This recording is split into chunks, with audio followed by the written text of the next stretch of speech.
dumaan sa aking liligaya. Di mo na mararanasan na mga luway pumatak pa sa iyong mga mata. Nakita ko ang mga pasakit ng nakaraan na pilit binuo, ngunit pinunit ng iba. Pinaglaruan ng iyong damdamin at isipan at pinaikot sa mga palad ng hindi mo nalalaman. Yung ikaw ay nagsisili mo na alam makadahilanan kung bakit ka nala iniwan ng ganon-ganon na lamang. Pero wag kang mag-alala dahil ako'y nandito lamang. Iabot mo sa akin ng iyong kamay at yun ang malaman ng tunay na kahulugan, ng tunay na pagmamahalan. Ipapakita ko sa iyo kahit na di mo ko utos. Kaya't halika at tara na ako'y iyong samahan sa lugar at kung saan tayong dalawa ay magkwentuhan, magtawa na magabulan na parang bata nagkukulitan at kalimutan ng problema. Kaya ngayon sa'kin halika.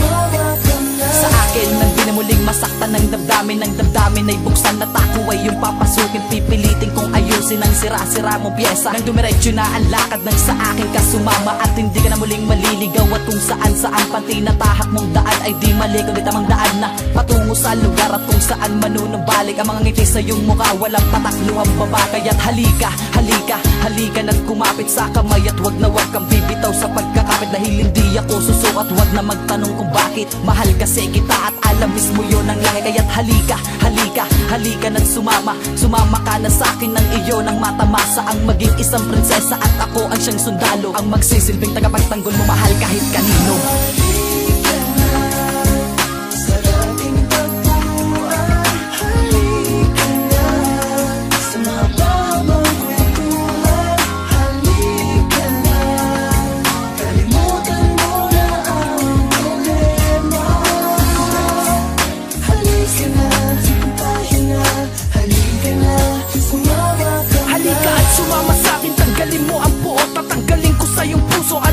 Na lungkot ang mga luha mong tumulo, ito'y aking pupunasan. Sana hindi sumang-ayon sa atin ang kapalaran. Babaguhin ko lahat pati ikot ng mundo mo. Hihigitan ko pa pagmamahal ng nakaraan mo. Pangako, testigo ko pa ang buong kalangitan. Dahil sa puso ko ikaw lang ang nag-iisang laman. Pasensya na kung minahal kita ng walang pakundangan. Ayoko lang makitang malunod ka sa kalungkutan. Sa lalaking walang ginawa kundi ang saktan ka. Huwag kang magpakamartir, imulat mo ang iyong mata. Nandito ako, gawin mong sandalang bakal na pader. Itatrato kitang Diyos, ang binibini kong anghel. Sasamahan kitang harapin ang panibagong bukas. Sa puso mo nasugatan ako ang siyang lulunas. Halika na.